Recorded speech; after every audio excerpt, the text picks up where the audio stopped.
I'm doctor Rajitha, ఎండి ఆయుర్వేద, ప్రసూతి and స్త్రీ రోగ. ఈ మధ్యలో చాలామంది పేషెంట్స్ మన దగ్గరకు వచ్చేవాళ్ళు, మేడం ఎందుకు పీరియడ్స్ డిలే అవుతున్నాయి, దానికి ఉన్న కారణాలు ఏంటి అని చాలామంది అడుగుతున్నారు.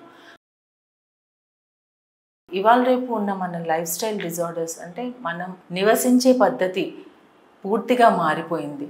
ఇంతకుముందు పాతకాలంలో ఎవ్రీడే మార్నింగ్ యోగా చేయడం కానీ, వాకింగ్ వెళ్ళడం కానీ, లేకపోతే ఇంట్లో పని చేసుకోవడం ఇవన్నీ కూడా చేసేవాళ్ళు. బట్ ఇప్పుడున్న లైఫ్ స్టైల్లో మార్నింగ్ నుంచి నైట్ వరకు కూడా కూర్చొని పనిచేస్తున్నారు అండ్ ఫిజికల్ యాక్టివిటీ పూర్తిగా మానేశారు. సో దానివల్ల హార్మోనల్ ఇంబ్యాలెన్స్ అయిపోయి ఒబేసిటీ, పీసీఓడి, పీసీఓఎస్ అండ్ ఇవన్నీ జరగడం వల్ల పీరియడ్స్ అనేవి డిలే అవుతున్నాయి.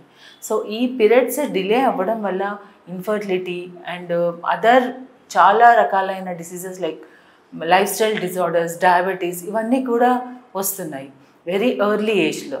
సో దీనికోసం ఆయుర్వేదంలో చాలా మంచి ట్రీట్మెంట్స్ ఉన్నాయి.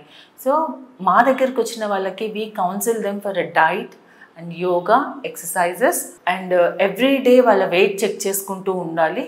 సో దట్ వాళ్ళకి ఏంటంటే ఎవ్రీ డే బై డే మేము ప్రోగ్రెస్ చేస్తున్నామా, మేము ఇంత వెయిట్ రిడక్షన్ ఏమన్నా జరుగుతుందా, మెటబాలిక్స్ ఏమన్నా ఇంక్రీజ్ అవుతుందా, ఇంకా ఏమన్నా మేము అదర్ థింగ్స్ ఏమన్నా చేయాలా, డైట్ కంట్రోల్ చేయాలా, ఇవన్నీ కూడా వాళ్ళు మానిటర్ చేసుకుంటూ ఉంటారు.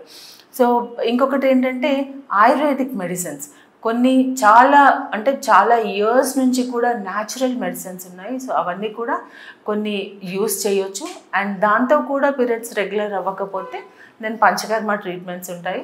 పంచకర్మ ట్రీట్మెంట్స్ చేస్తే కూడా చాలా మంచి రిజల్ట్ ఉంటుంది.